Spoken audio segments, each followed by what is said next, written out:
Pregnant nurse बहू। सुषमा की बहू विनीता एक हॉस्पिटल में नर्स थी, लेकिन उसे डॉक्टर से भी ज्यादा नॉलेज थी। हॉस्पिटल में सब विनीता की तारीफ किया करते थे। सुषमा का बेटा यानी कि अंकित अपनी बीवी विनीता से बहुत प्यार करता था और उसे अपनी पत्नी की काबिलियत पर बहुत भरोसा था। धीरे धीरे वक्त गुजरता गया और शादी के 8 महीने बाद विनीता प्रेग्नेंट हो गई। मैं बहुत खुश हूँ। मेरा इकलौता बेटा है और अब इसका बच्चा इस दुनिया में आएगा। मैं दादी बन जाऊंगी। दादी मैं बता नहीं सकती मुझे कितना अच्छा लग रहा है। आपको खुश देखकर मैं भी बहुत खुश हूँ माँ। देखो बेटा, वैसे तो विनीता नर्स है, उसे अपने बारे में सब कुछ पता है, लेकिन फिर भी ना आजकल बच्चे पैदा करने में बड़ी परेशानी होने लगी है। उसे कहना कि वो अपना अच्छे से ख्याल रखे। अरे माँ, आप है ना, आपके रहते हमें चिंता करने की क्या जरूरत है। मैं तो अपनी बहू का बहुत अच्छे से ख्याल रखने वाली हूँ। उसे अच्छे से खिलाऊंगी पिलाऊंगी, तभी तो मेरा पोता या पोती एकदम हेल्दी पैदा होगा। कुछ दिनों के बाद सुबह के वक्त। अरे विनीता बहू, ये तुम क्या कर रही हो? कुछ भी तो नहीं मम्मी, अपना हेल्थ चेकअप कर रही हूँ। और क्या? लेकिन ये ब्लड प्रेशर की मशीन और ये तुम्हारे हाथ में इंजेक्शन कैसा है? अरे मम्मी जी, मैं अपना ब्लड प्रेशर चेक करके देख रही थी। प्रेग्नेंट होना और ऐसी हालत में ब्लड प्रेशर चेक करना बहुत ज़रूरी होता है। लेकिन बेटा, इन सब कामों के लिए तुम्हें डॉक्टर के पास जाना चाहिए। अपना चेकअप खुद करने की क्या ज़रूरत है? और ये इंजेक्शन किस लिए लाई हो? मम्मी जी, इससे मैं अपना ब्लड सैंपल लूँगी और हॉस्पिटल में जाकर अपना ब्लड चेक करवा लूँगी। अरे ऐसा भी कोई करता है भला? अपने खुद के हाथ से खुद का ब्लड सैंपल भी कोई निकालता है क्या? मम्मी जी, ये मेरा रोज़ का काम है, इसमें क्या है? मैं जब खुद से ये सब कर सकती हूँ तो किसी और से क्यों करवाऊँ? अच्छा ठीक है, जैसा तुम्हें सही लगे।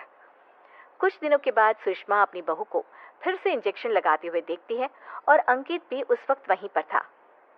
अरे विनीता, ये तुम क्या कर रही हो? तुम प्रेग्नेंट हो, इस तरह खुद को इंजेक्शन लगाने की क्या जरूरत है? अब तू ही समझा बेटा।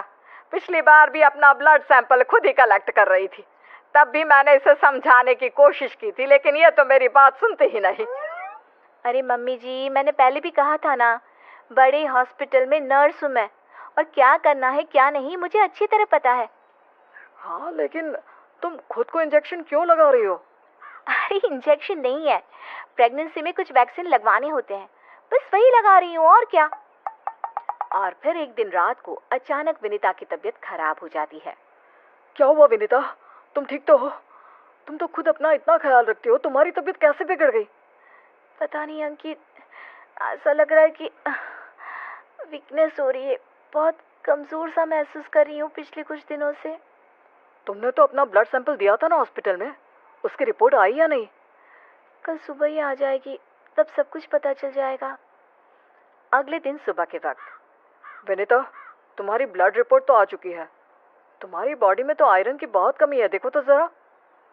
अरे हाँ, इसके हिसाब से तो मुझे ब्लड चढ़ाना चाहिए, वरना डिलीवरी के वक्त बच्चे को प्रॉब्लम हो सकती है।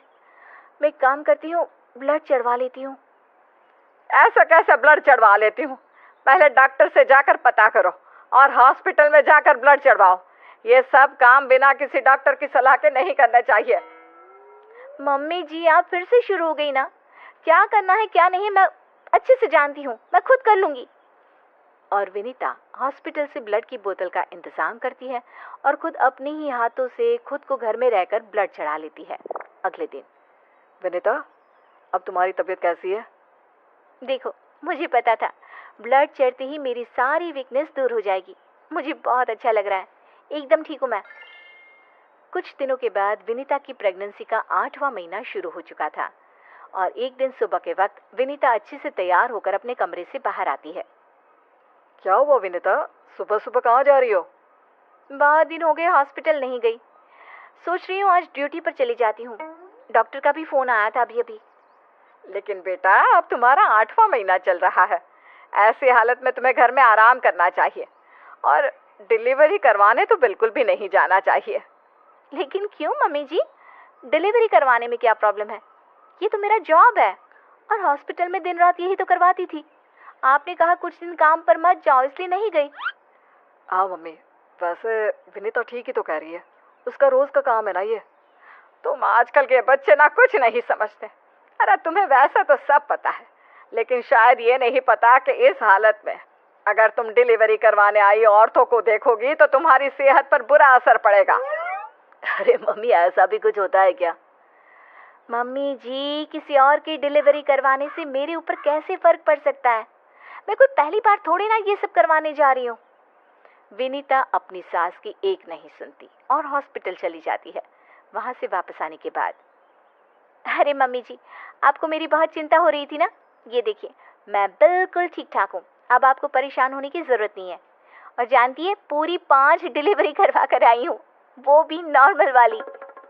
देखा मम्मी, मैंने कहा था ना विनीता को नहीं होगा कुछ भी। वो बिल्कुल ठीक है। चलो अच्छा है बहू, मैं भी तो यही चाहती हूँ कि तू एकदम ठीक रहे। और आजकल जिसे देखो उसके ऑपरेशन से बच्चे होते हैं, ये देख देख करना बहुत डर लगता है। चिंता मत कीजिए मम्मी जी, मुझे कुछ नहीं होगा। मैं नर्स हूँ ना, रोज हॉस्पिटल में औरतों को सिखाती हूँ कि कैसे अपना ध्यान रखें ताकि नॉर्मल डिलीवरी हो। तभी अचानक हॉस्पिटल से डॉक्टर का कॉल आता है। कॉल पर बात करने के बाद, मम्मी जी, एक इमरजेंसी केस आ गया है, मुझे जाना होगा। अरे लेकिन अभी तो आई हो, कैसी डॉक्टर है तुम्हारी? उसे पता नहीं चलता क्या कि तुम प्रेग्नेंट हो? ऐसी हालत में तुम्हें ना बुलाए। अरे नहीं मम्मी जी, डॉक्टर की भी मजबूरी है। कह रही थी काफी सीरियस केस है और हॉस्पिटल में उन्हें किसी दूसरी नर्स पर इतना भरोसा नहीं जितना मुझ पर है। मुझे लगता है कि तुम्हें मना कर देना चाहिए बहू। कुछ नहीं होगा मुझे मम्मी जी, मैं अभी डिलीवरी करवा के आती हूँ। कुछ देर बाद अंकित के पास हॉस्पिटल से फोन आता है। अरे मम्मी, जल्दी हॉस्पिटल चलिए, वहाँ विनीता की तबीयत खराब हो गई है। हे भगवान, सब ठीक करना, मुझे तो पहले ही डर लग रहा था। अंकित और सुषमा हॉस्पिटल पहुंचते हैं। क्या हुआ विनीता को? वो क्या है ना, विनीता एक नॉर्मल डिलीवरी करवा रही थी। केस बहुत ही सीरियस था और उस लेडी को बहुत ज्यादा प्रॉब्लम हो रही थी। क्योंकि विनीता खुद प्रेग्नेंट है तो वो अचानक से घबरा गई और उसे लेबर पेन शुरू हो गया। लेकिन अभी तो मेरी बहू का सिर्फ 8वां महीना चल रहा है। देखिए, ऐसा हो जाता है। उस औरत को दर्द में देखकर घबराहट की वजह से विनीता को ये हुआ है। अरे डॉक्टर, लेकिन डरने की कोई बात तो नहीं है ना? नहीं नहीं, ऐसा कुछ नहीं, हमने उसे एडमिट कर लिया है। तभी सब देखते हैं कि विनीता अपने हाथ में एक छोटे से बच्चे को लिए बाहर आती है। अरे विनीता, तुम्हारी तो तबीयत ठीक नहीं थी, तुम्हें दर्द हो रहा था, तुम बाहर क्यों आ गई? अरे दर्द हो रहा था तो क्या हुआ, मैंने वो दवाई ले ली जिससे जल्दी आने वाले लेबर पेन रुक जाते हैं। और वैसे भी डॉक्टर, उस औरत को मेरी जरूरत थी, उसकी देखभाल के लिए मुझे ठीक होना ही था। ये देखिए, उसका बच्चा एकदम सही सलामत है। अरे वाह मेरी बहू, तूने तो अपने तबीयत की परवाह ना करके किसी और की जान बचाई। मुझे तुम पर गर्व है विनीता। ऐसे ही थोड़ी ना वो हॉस्पिटल की सबसे अच्छी नर्स बनी है। मैंने कहा था ना मम्मी जी, मैं नर्स हूँ। मुझे अपने से पहले दूसरों की तकलीफ दिखाई देती है और मैं पहले अपने मरीजों की जान बचाती हूँ, फिर खुद की।